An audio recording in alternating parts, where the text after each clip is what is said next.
Olá, eu sou Leopoldina Lócio.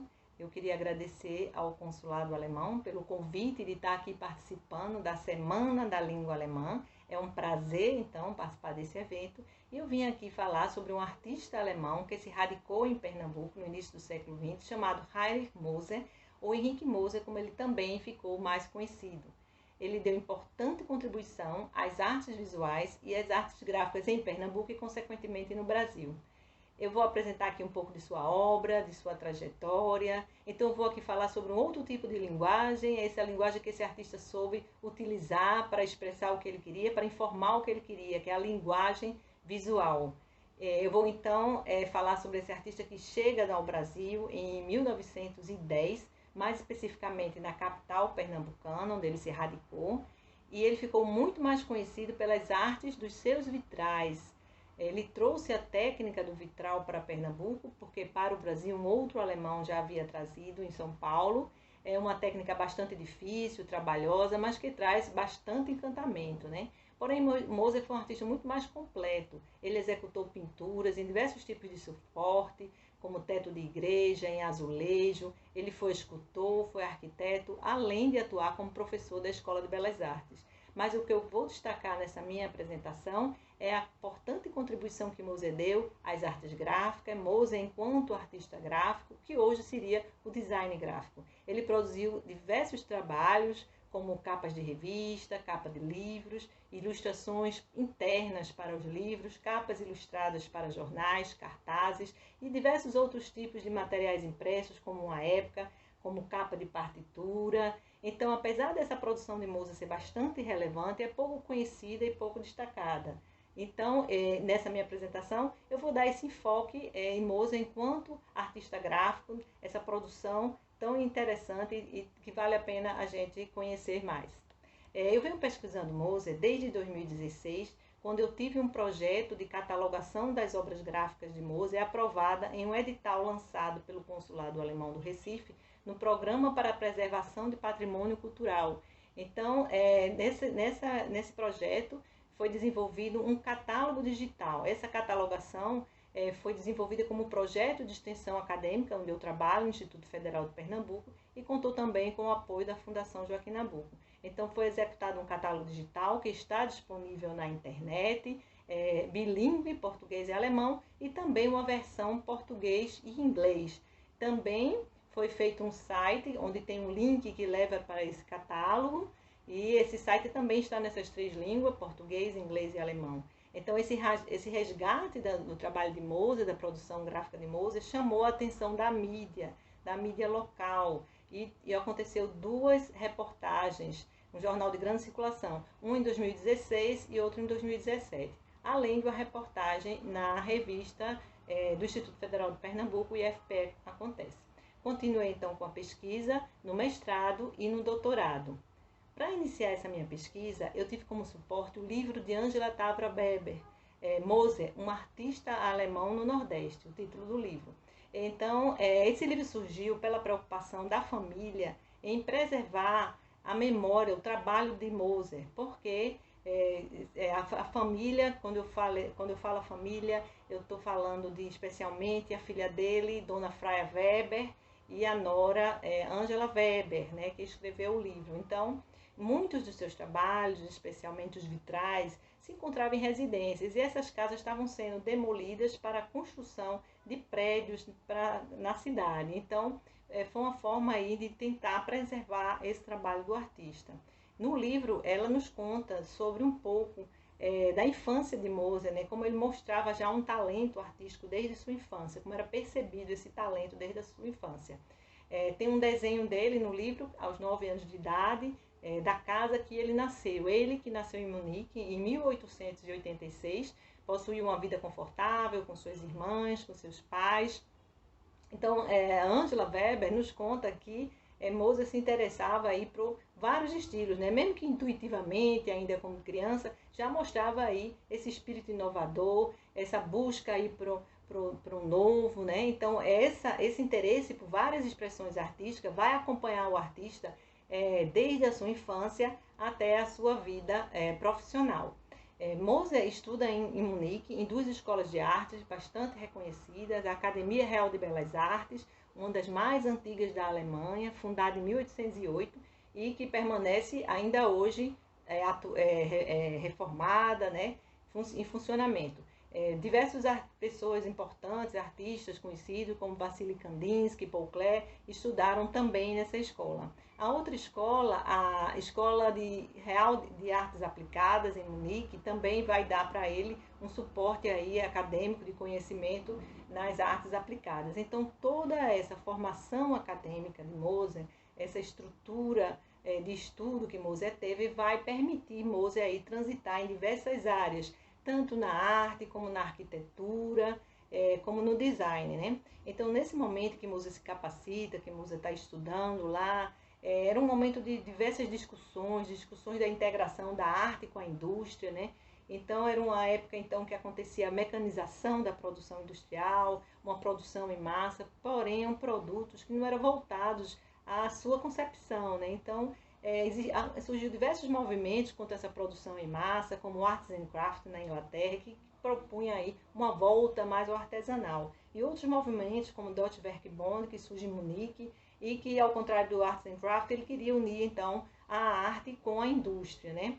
E outros movimentos vão surgindo, movimentos de artes, como o Art Nouveau, e então é nesse ambiente que Moser se capacita, se estuda e constrói seu repertório que ele vai trazer com ele para o Brasil em 1910.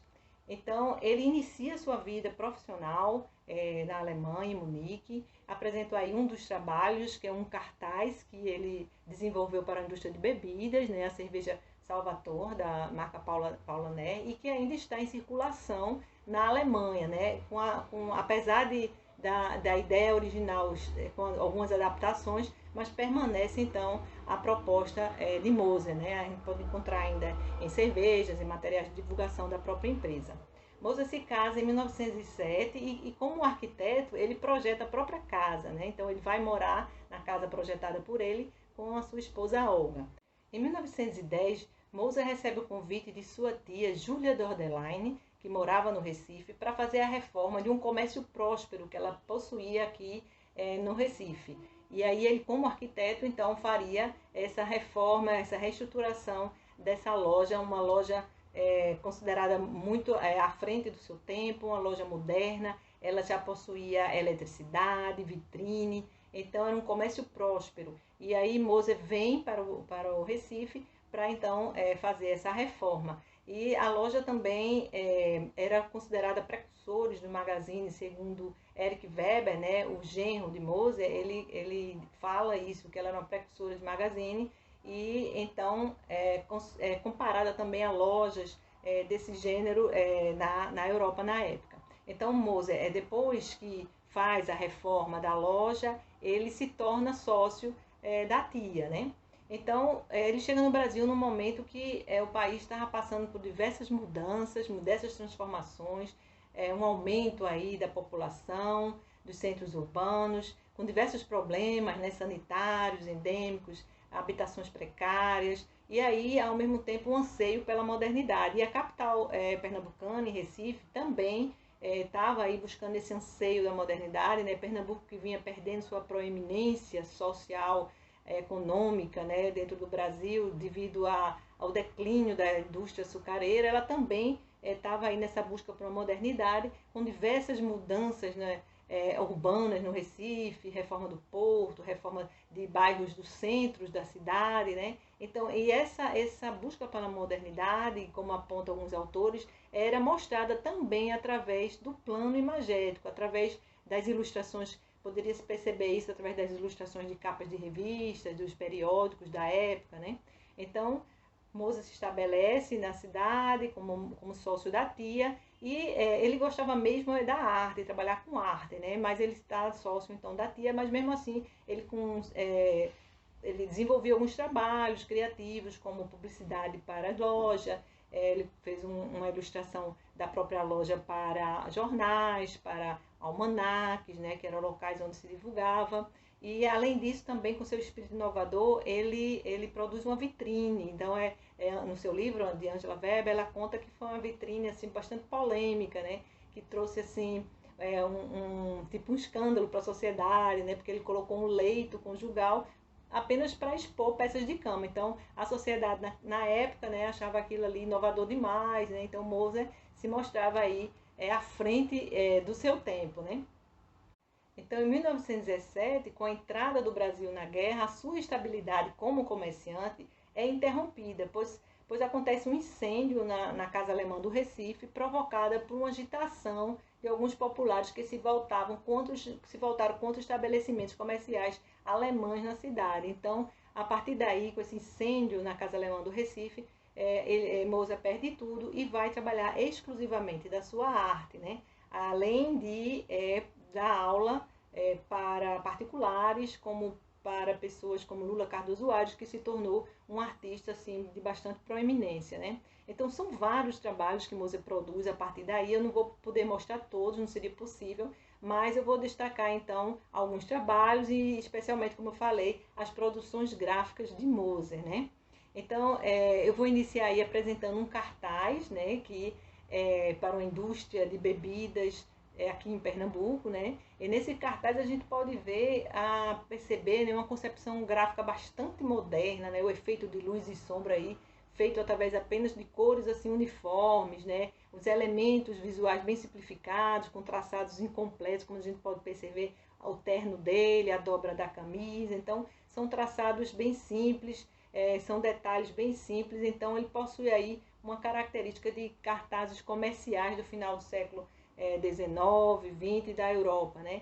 E ressalta-se também aí a interessante construção, a criação do letreiramento, né? Da letra, a palavra Guaraná. Então, a letra do G, a perna do G, ela desce por trás da figura feminina, né? Mostrando aí essa interessante interação de letra com imagem, também uma coisa bastante moderna. Já no estilo Art Nouveau, ele fez uma capa de partitura, né? Esse estilo que se caracterizava por temas florais, formas curvilíneas, sinuosas, né? Então ele fez aí essa capa de partitura de forma com cores muito suaves, trazendo aí uma leveza na imagem. Essa capa de partitura provavelmente feita em 1920. Já na capa do livro Jazz Band, que ele fez em 1924, mostra aí um estilo totalmente diferente, né, do anterior. Então mostra aí uma obra assim, bastante eclética de Moser, né? Tanto vai de uma coisa mais fluida, como uma coisa mais chapada, com cores fortes. Aí a gente pode ver, né, esse vermelho, a imagem extremamente sintética, né, que ele aproveita aí o branco do papel, né, e trabalha aí com esse branco do papel que integra aí a imagem, né? Então um estilo bastante moderno e que remete a estilos visuais da Europa, como Placa Steel, né, na Alemanha. A coleção das capas da revista de Pernambuco de 1924 a 1923 chama bastante atenção. Essas 25 capas, né, mostram como o artista utilizou diferentes recursos visuais aí como estratégia da comunicação, né, da estratégia de como ele queria transmitir a informação que ele pretendia. Então mostra que Moser possuía aí uma consciência clara dessas estratégias visuais como uma linguagem, né, para informar aquilo que ele queria. Então são diferentes tipos de estilo dessas capas, são bastante interessantes, tanto estilos mais sintéticos como estilos mais acadêmicos. Nos mais sintéticos a gente pode ver aí as capas de carnaval, né, nesses traços aí bem simples, bem soltos, né? Diferente do mais acadêmico, né? Com referência à linguagem da pintura, né? Então a gente percebe aí, talvez pela formação dele nessas escolas, né, de arte, então a gente vê aí a sensação de profundidade, né, que ele dá, de sombra, através de texturas, churas, de tons, né? Então ele consegue transmitir de forma bastante efetiva, né, bastante expressiva aquilo que ele queria em diferentes estilos, né? O imaginário da modernidade pernambucana é mostrado através da capa que ele ilustra, então, a visitadora de saúde pública. Essa figura feminina nesta capa, que está aí, era um cargo, né, visitadora da saúde pública, era um cargo governamental, já que essa revista era editada pelo governo do estado na época. Então, ela está representando, a figura feminina está aí com um chapéu bastante moderno para a época, cabelos curtos, essa roupa estilo próximo ao masculino, né? Então, tudo num ambiente aí também moderno, carro em movimento, dentro de um contexto aí de copa de árvore bastante verde, céu azul, né? Que pode dar a ideia aí de uma região bastante ensolarada no mundo tropical, uma visão então de um europeu num país tropical. Então há portanto uma maneira moderna, né, que Moser usou aí de destacar esse gênero feminino, né, filtrado aí para o olhar de Moser, um alemão com ideias à frente do seu tempo. Também essas capas, elas nos mostram o conhecimento e o domínio que Moser tinha da tecnologia da época, né? Então, todas essas capas, né, eu analisei com microscópio digital, ampliando aí, a gente pode ver a quantidade de cores que o artista usou em cada capa. E essa capa nos chamou a atenção porque só foi percebido duas cores, o vermelho e o azul, mas aí dá uma ideia aí de rica sensação de gama de cores, né? Então, apesar da técnica da época restringir as possibilidades, esse artista ele sabia utilizar muito bem essa técnica, mostra aí o conhecimento que ele tinha da técnica da época, né? Mostra uma rica gama de cores e apenas a utilização de duas cores. A colaboração de Moser na imprensa ilustrada também desperta bastante atenção. Foram 21 capas até agora encontradas nas pesquisas para o Jornal do Comércio, entre 1924 a 1937, duas para o jornal Diário do Estado, que é no jornal também do governo, e surpreende aí a maestria que Moser utilizou nessas capas, os diferentes gêneros, né? E o ângulo de visão, né? O diferente ângulo de visão. E também gostaria de destacar também os letreiramentos, né? As criações das letras, né? Que ele usava aí, que completa então a linguagem visual, né? São alfabetos assim bastante geométricos, modernos, né? Sem detalhes, sem serifas, indicando aí o indício aí de Moser enquanto designer, né? E com o seu trabalho bastante moderno também da época. Moser também fez ilustrações para livro. Destaco aqui dois livros com ilustrações do mesmo gênero, que é o Pernambuco no século XIX, de 1922, escrito por Estevão Pinto, e Moser ilustrou juntamente com outro artista local chamado Baltazar da Câmara. Então são ilustrações a bico de pena, que ele utilizou recursos aí como achuras, né, para dar a ideia de sombra e profundidade. E o outro livro, Terra Pernambucana, escrito por Mário Sete, de 1925, tem um gênero bastante parecido, né, como eu falei. Então, talvez seja um gênero bastante utilizado na época, né? Outro livro, Cruzada Sanitarista, de 1924, escrito por Amaury de Medeiros, já apresenta um estilo totalmente diferente desse apresentado. Ele utilizou, para a abertura dos capítulos, um recurso bastante interessante, que é o alto contraste, no qual você percebe aí a noção de luz e sombra pela habilidade exclusiva aí do traço de Moser, né? Esse tipo de efeito visual hoje pode ser conseguido através de programas gráficos, né, como Photoshop. Antes dessa possibilidade desses recursos que existem hoje, né, necessitava apenas do talento e a maestria do artista da época, artista gráfico, né? Então hoje o que os designers se utiliza, né, do Photoshop, antigamente tinha que ser mesmo na habilidade gráfica como artistas gráficos como Moser. Moser também ilustrou livros infantis, como o livro Boa Gente, Histórias de Animais, na qual ele utiliza aí a bico de pena também, essa habilidade dele para mostrar os animais, né, com traço bem simples e bem divertido. Aí ele ilustrou esse livro para a criançada, né? Diversos tipos de animais são mostrados aí nesse livro Boa Gente, Histórias de Animais. Como eu falei, são diversas as produções gráficas de Moser, que não era possível eu mostrar todas aqui, nem eu conheço todas, talvez ainda existem outras que ainda vou descobrir, mas também publicidade, diversos outros tipos de trabalho gráfico. Eu quero terminar minha apresentação mostrando alguns dos vitrais, os mais conhecidos, que não é o foco da minha pesquisa, mas eu gostaria de apresentar alguns, já que ele ficou tão conhecido nessa arte dos vitrais. Inicio agora, então, apresentando um vitral para o Palácio da Justiça de Pernambuco. É um vitral triplo, enorme, né, que representa a abertura do primeiro parlamento democrático da América pelo conde Maurício Nassau, na época da dominação holandesa. Então esses vitrais aí contam histórias, né?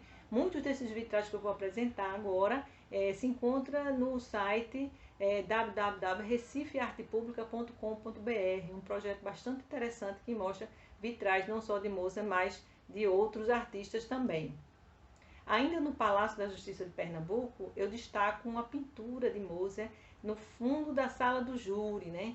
E aí, no livro de Angela Weber até tem uma foto de Mozart iniciando aí esse trabalho tão habilidoso que ele fez aí no tribunal, no Palácio da Justiça de Pernambuco.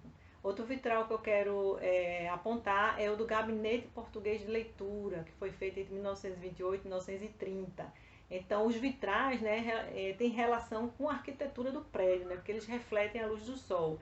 Então, segundo o artista Bernardo Dimenstein, ele fala que Mozart estudava muito bem, conhecia muito bem como colocar o vitral dentro desse espaço arquitetônico.